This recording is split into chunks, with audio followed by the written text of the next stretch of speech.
Bonjour, bienvenue à tous dans cette nouvelle vidéo sur la DS Jazz Academy et c'est la leçon numéro 47.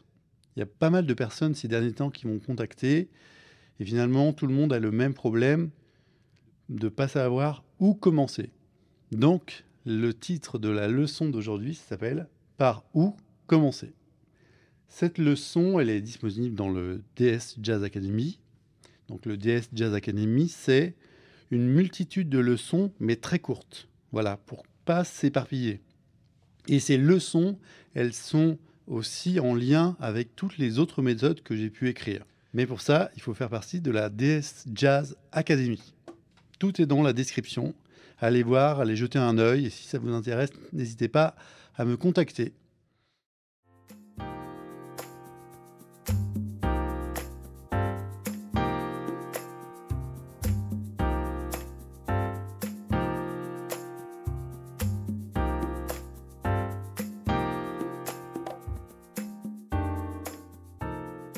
Donc, je vais reprendre cette phrase, par où commencer ou recommencer, je dirais.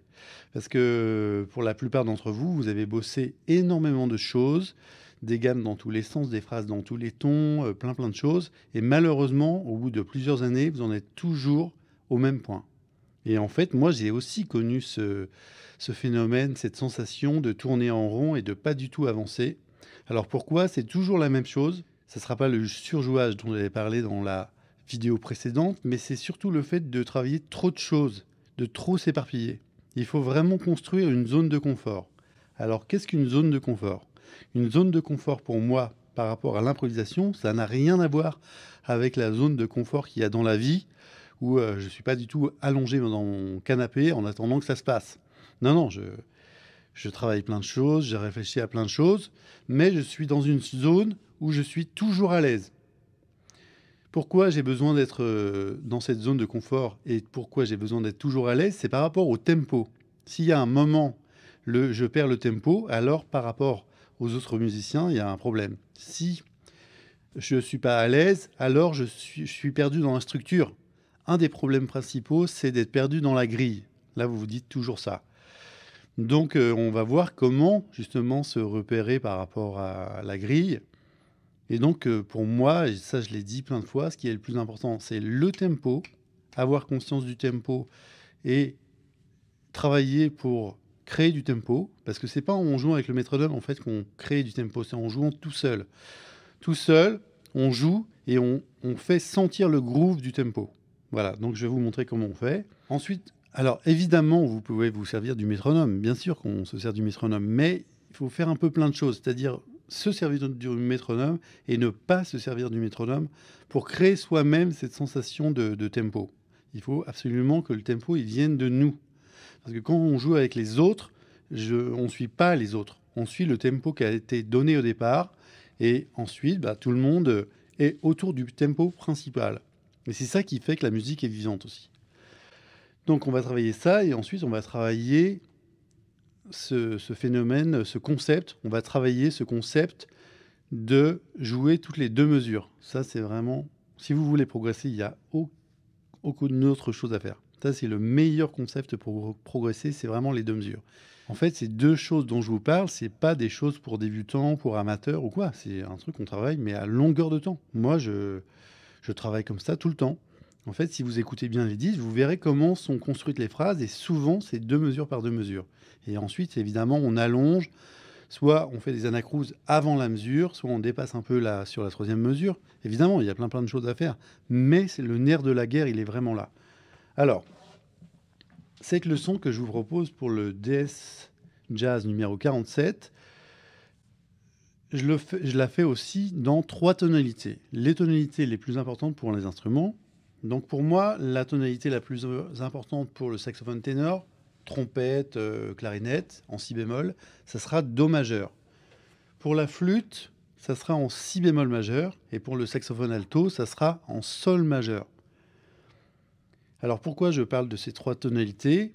Donc il y a les 3 tonalités par rapport à chaque instrument, mais ce que je vais faire aussi, c'est que je vais transposer le son d'aujourd'hui dans 3 tonalités. Par exemple, pour le saxophone ténor, la leçon sera disponible en Do, en Fa et en Sol. Pour la flûte, ça sera disponible en Si bémol, en Do et en Fa. Et pour le saxophone alto, ça sera disponible en Sol, en Do et en Ré. Voilà, pour rester dans les tons voisins. Alors, c'est parti. Donc, pour commencer, on va utiliser la gamme la plus facile, entre guillemets, à utiliser. C'est le cours que je vais faire aujourd'hui. Et je vais le faire à partir de Do majeur.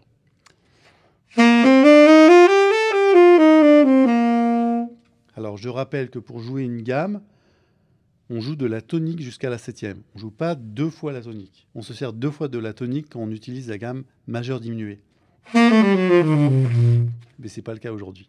Dans un premier temps, je vous propose de travailler avec le métronome pour garder le tempo. Et ensuite, vous ferez la même chose, mais sans le métronome.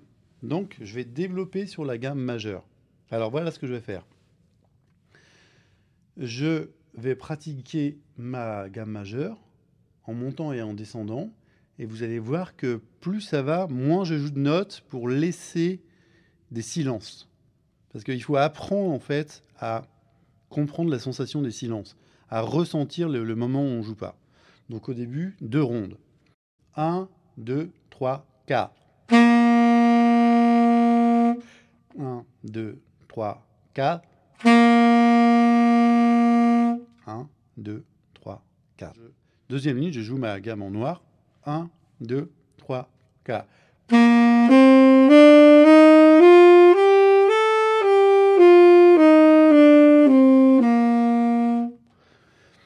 Ce que je peux vous conseiller, c'est de taper du pied aussi. Parce que taper du pied, du coup, vous avez 2 informations qui se croisent. L'information de la gamme que je suis en train de jouer, du son des notes que je suis en train de jouer, et le contact avec le sol de mon pied qui envoie 2 informations. Donc il y a l'information de tempo et l'information du son. Comme ça, je m'habitue à jouer en tempo. Ensuite, en croche, donc c'est toujours sur 4 mesures, 2 fois 2 mesures. Donc là, je vais jouer en croche, ça va durer 2 mesures, et les 2 mesures suivantes, je vais compter. 1, 2, 3, 4.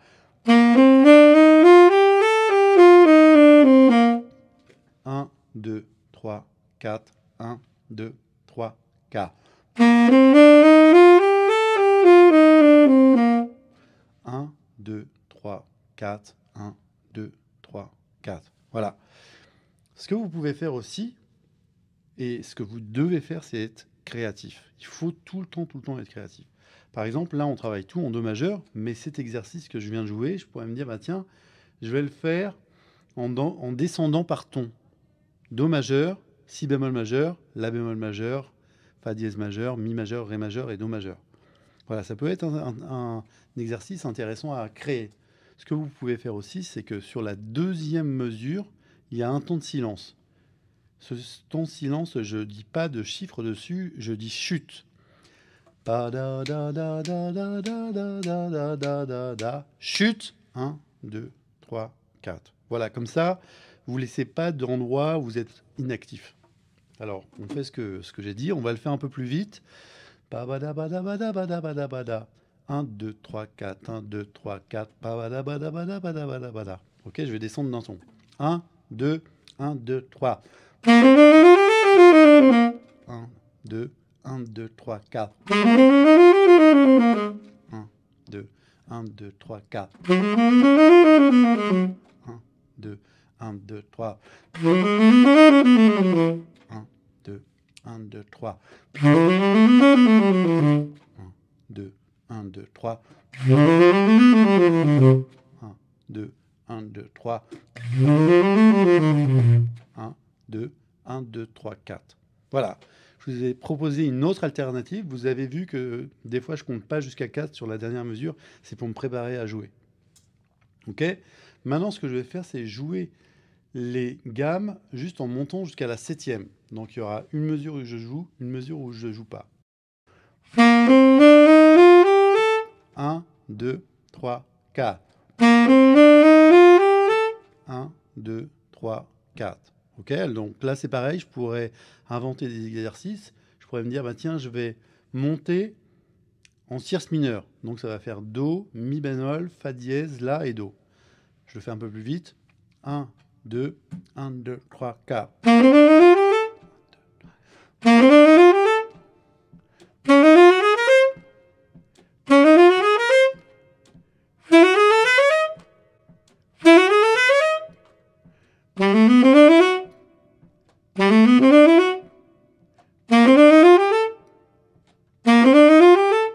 Voilà. Alors là, j'ai pas compté à haute voix, je compte dans ma tête. Pabadabadabada, 1, 2, 3, 4, pabadabadabada. Enfin, là, j'ai assez pratiqué, on va dire, pour que ça compte tout seul. Donc, je le fais pas vraiment, mais je le ressens. Et d'ailleurs, c'est aussi pour ça que je fais ce genre d'exercice. C'est pour ressentir les choses. Au bout d'un moment, vous aurez plus besoin de compter parce que vous sentirez ces deux mesures. Donc, ça, c'est vraiment le travail le plus important à faire. C'est vraiment un des boulots à faire qui vous fera le plus progresser. Alors maintenant, on va jusqu'à la quinte. Donc, je raccourcis toujours. Pabadabada, 1, 2, 3, 4, pabadadada, 1, 2, 3, 4. Alors, si je fais un peu plus doucement, pababababa, chute, 1, 2, 3, 4. Pabadabada, chute, 1, 2, 3, 4. Chute, 1, 2, 3, 4. Chute, 1, 2, 3, 4. C'est important de travailler ces exercices de base pour enregistrer de l'information. Évidemment que vous arrivez à jouer la gamme, bien sûr que vous arrivez à la jouer, mais c'est vraiment pour enregistrer de l'information. Si vous ne faites pas ce boulot un minimum, jamais vous ressentirez ce truc de deux mesures. C'est pour ça que il faut le faire, il faut absolument le faire. Même si ça paraît simple, ce qui est important, c'est pas que ça paraisse simple, c'est que je progresse. Ok. Et puis encore une fois, à vous d'être créatif. Là, je pourrais très bien faire Pabadabada, 1, 2, 3, 4, Pabadabada, et puis monter d'un demi-ton à chaque fois.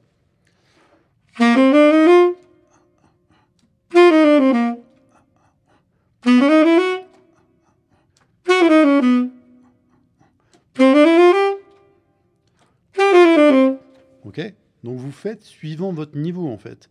Si pour l'instant vous avez un niveau assez, on va dire, novice, bah vous faites pas ça. Vous faites que Do majeur. Et après, hop, vous rajouterez une tonalité Fa majeur. Il faut avancer tout doucement. Plus vous avancez doucement, plus vous avancez. Voilà, là on continue. Maintenant on va jouer sur deux notes. Donc ça va faire Pa, ba, ba, chute, chute. 1, 2, 3, 4. Pa, ba, da, chute, chute. 1, 2, 3, 4. Ok?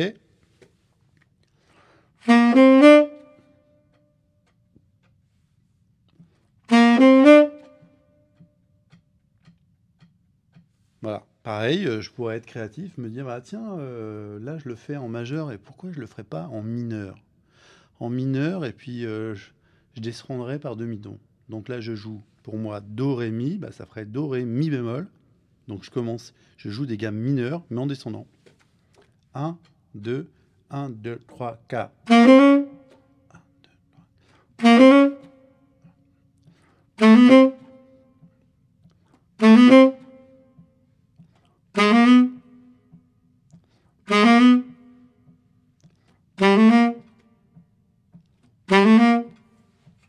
Est-ce que vous avez déjà fait cet exercice? J'en suis pas sûr. C'est super intéressant de faire ce genre d'exercice, mais surtout de se dire des choses.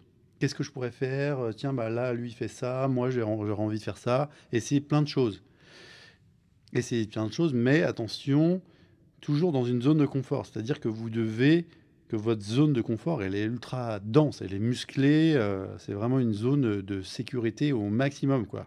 Donc, il faut quand même rabâcher les choses. Une chose que je peux vous dire aussi, c'est que plutôt que de lire une fois la page de bas en haut, ce qui servirait pas à grand chose, c'est de picorer de l'information, de fermer la page et ensuite de pratiquer. Ça, c'est vraiment la méthode la plus efficace. Alors que si vous lisez les pages de bas en haut et que voilà, vous jouez toutes les méthodes comme ça ne sert pas à grand chose. Ok, dernier concept, bah, c'est juste le premier temps et après, il n'y a rien à jouer. chute, chute, chute. 1, 2, 3, 4. Chute, chute, chute. 1, 2, 3, 4. Chute, chute, chute. 1, 2, 3, 4. Alors, qu'est-ce que je pourrais faire de ça? En fait, c'est simple. Je vais faire ma note, chute, chute, chute, et je vais jouer sur l'autre mesure.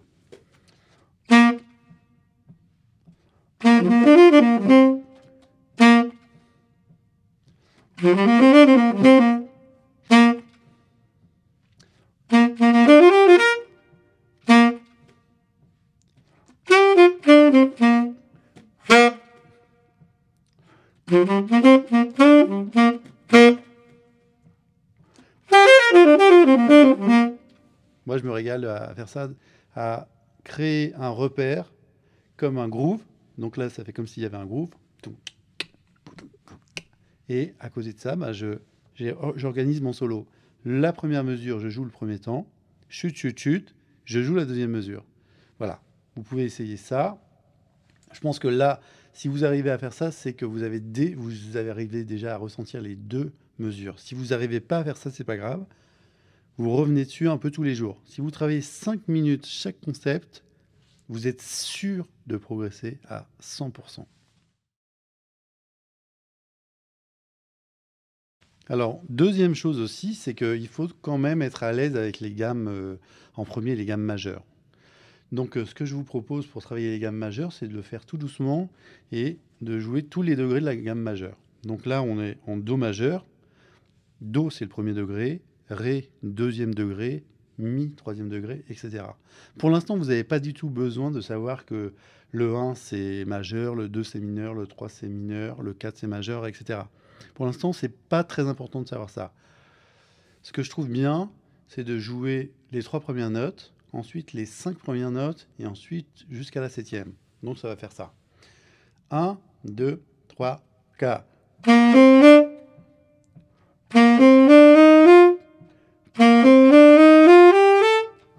2, 3, 4.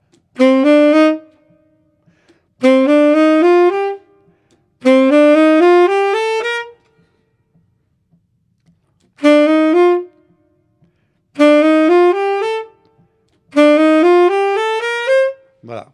Là, j'ai joué tous les degrés avec le petit concept que j'ai proposé. Donc, si c'est très facile pour vous en Do, bah, vous rajoutez d'autres tonalités, Fa, Sol, Ré, Si bémol. C'est pas mal de le faire avec le cycle parallèle. Comme ça, c'est ultra progressif et vous progressez tranquillement. Encore une fois, il faut vraiment pas griller les étapes.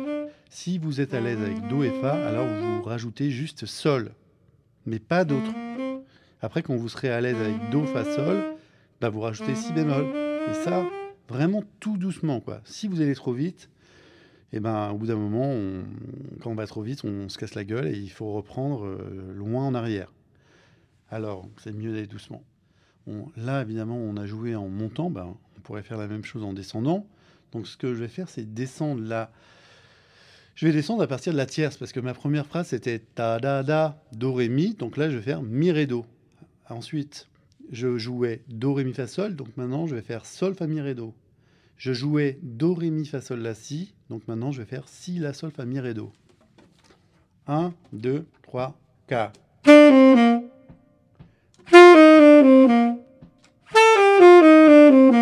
Ok? Là, j'ai une mesure où je joue pas.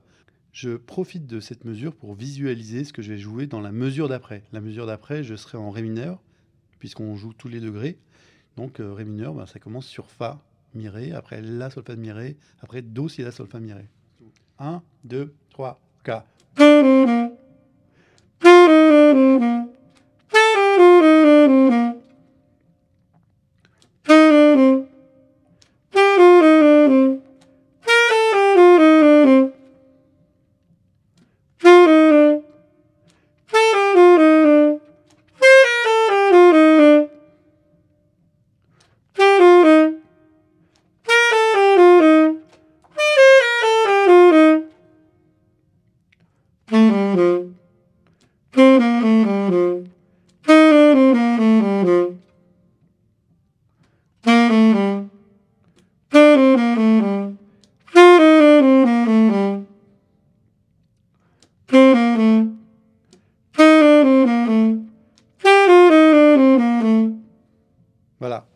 Vous verrez que c'est pas si évident que ça à réaliser. Alors évidemment, si vous le lisez, ce sera facile, mais le but du jeu, c'est quand même d'avoir ces informations-là en tête. Alors, si c'est difficile de jouer les 3 phrases, faites que la première. Ok, je réfléchis à ce que je vais jouer sur Ré mineur, donc ça commence sur la tierce. Ok, maintenant je réfléchis à ce que je vais jouer sur Mi mineur, ça commence sur la tierce. Ok, voilà. Et petit à petit, comme ça, vous allez créer aussi une machine qui calcule rapidement, parce qu'en fait, quand on voit des accords, quand on pense à des choses, il faut que ça soit de l'instantané, sinon on est en retard. Et puis surtout aussi, il faut apprendre à visualiser en avance. Comme là, j'ai le temps de le faire. Pi, pi, la, da. Hop, j'ai le temps de réfléchir à créer une image mentale du prochain accord que je vais jouer. Donc ça, c'est un peu une chauffe pour s'habituer à jouer dans des cadres et aussi être à l'aise avec une gamme. Ensuite, ce que je vous propose, c'est de refaire la même chose sur 3 degrés, les 3 degrés les plus importants qui vont nous servir à jouer sur des morceaux, en fait, c'est-à-dire 1, 2 et 5. Évidemment, 2, 5, 1. Donc, je vais m'entraîner à entendre ce que ça fait de jouer 2, 5, 1. Donc, le 1.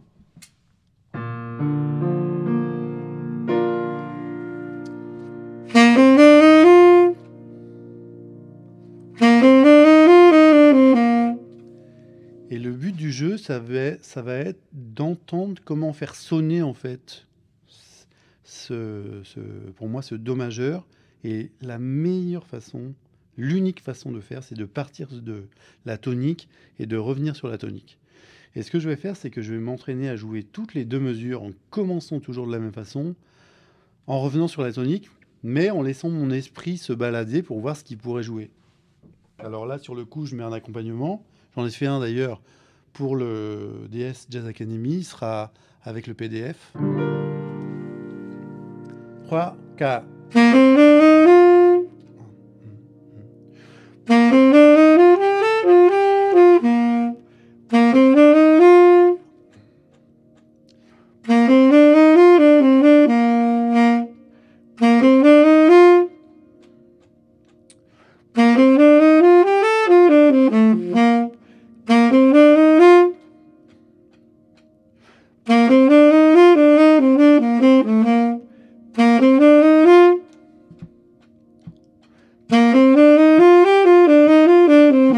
Voilà, je cherche plein de chemins pour revenir sur la tonique. Si vous faites ce boulot, vous progressez. C'est obligé. Parce qu'en fait, votre cerveau, il cherche toutes les solutions à partir de votre phrase de base pour revenir sur le repère sonore qu'il a. Et du coup, il va créer de l'improvisation, mais de l'improvisation qui a du sens, c'est-à-dire qui est mélodique. En fait, je pars de ma phrase et mélodiquement, j'essaye de revenir sur la tonique. Ok, donc j'ai fait ça sur le premier degré. Maintenant, je fais sur le deuxième degré.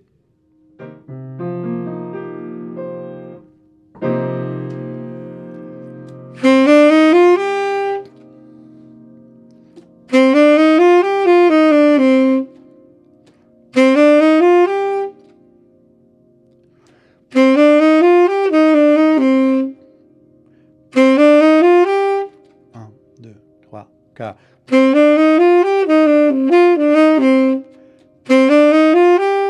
Un, deux, trois, quatre.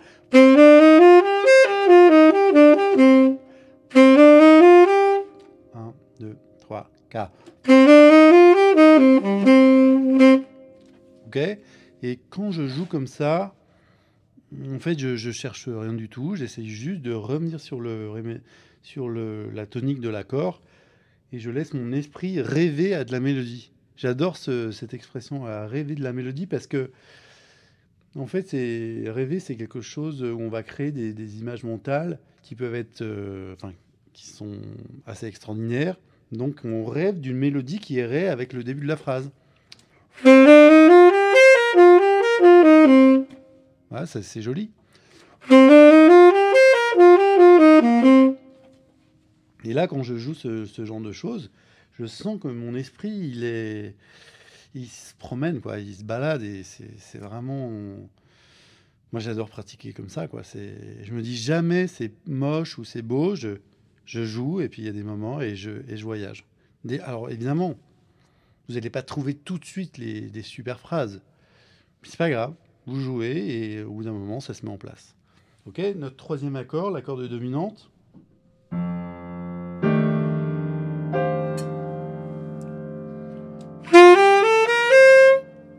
2, 3, 4. 3, 4.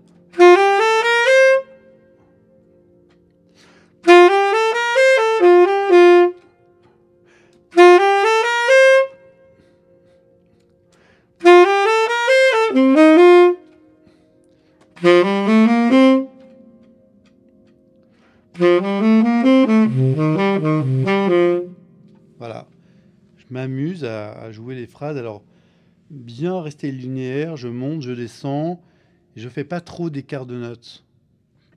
Faites attention avec les écarts de notes parce que vous perdez facilement. Donc, il faut vraiment jouer quelque chose qui est proche de ce que vous pouvez faire. Et puis aussi, de ne pas hésiter à répéter les phrases. Si vous n'avez pas d'idée, vous faites sans arrêt la même phrase.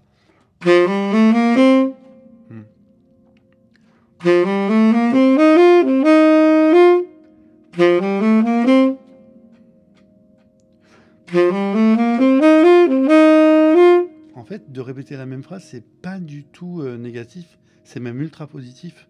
Parce que vous allez répéter la phrase et si elle est bonne, vous allez, ça se trouve, en faire quelque chose d'encore mieux. Vous allez plus ressentir les notes, mettre des bons accents au bon endroit. Enfin, c'est... Répéter les phrases, c'est vraiment très positif. Ok, donc je vous ai proposé sur le PDF quelques phrases à jouer après moi.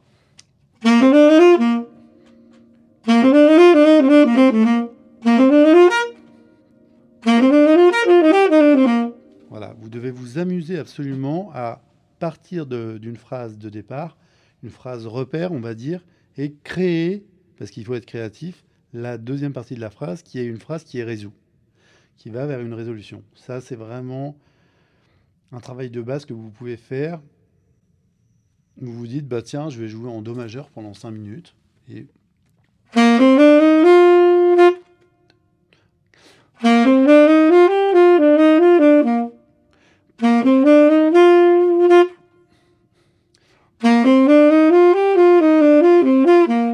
Pour pas que ça soit rébarbatif, pour pas que ça soit chiant de faire ce genre de pratique, il faut se focaliser sur le tempo et le groove, pas sur ce que vous jouez.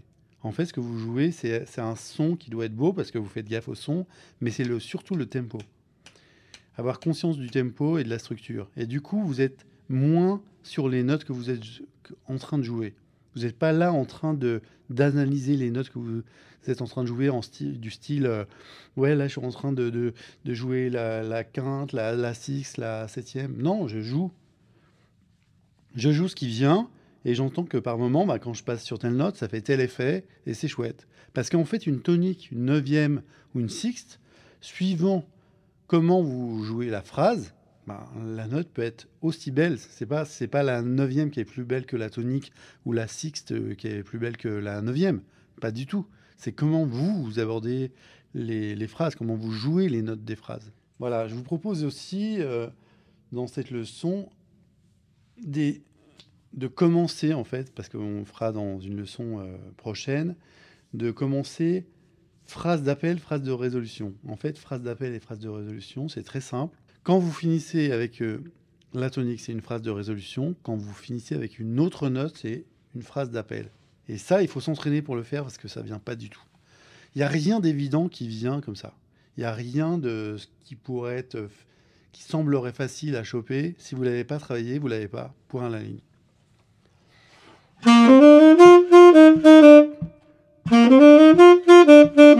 Ok, donc ce qui est intéressant aussi par rapport à ce concept, c'est que je vais jouer 2 fois la même phrase, la première fois avec une autre note que la tonique, et la deuxième phrase, ça sera une solution logique à la première, puisque ça sera une solution qui va vers la résolution.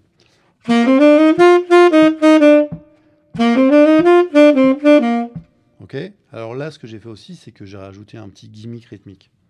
Sur le deuxième degré,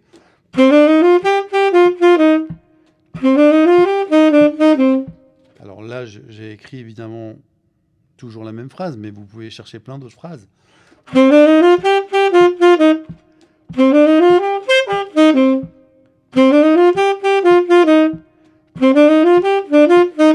Ok? Mais ça, c'est à vous de faire ce boulot. C'est la pratique qui règle les problèmes. Ça, ce que je dis là, c'est le truc le plus important à se souvenir. Si vous pratiquez pendant un laps de temps un concept, et moi je propose toujours 5 minutes sur un concept, il y a au bout d'un moment, votre esprit qui est en train de calculer toutes les possibilités, il va trouver des choses, il va vous faire comprendre des choses. Mais pour ça, il faut pratiquer. C'est pas que je pourrais vous donner tous les conseils du monde, c'est à vous de pratiquer pour trouver en fait les réponses. Moi, je fais juste que je vous guide en fait, c'est tout ce que je fais. Mais c'est à vous de trouver les réponses en pratiquant. Sur l'accord de dominante, et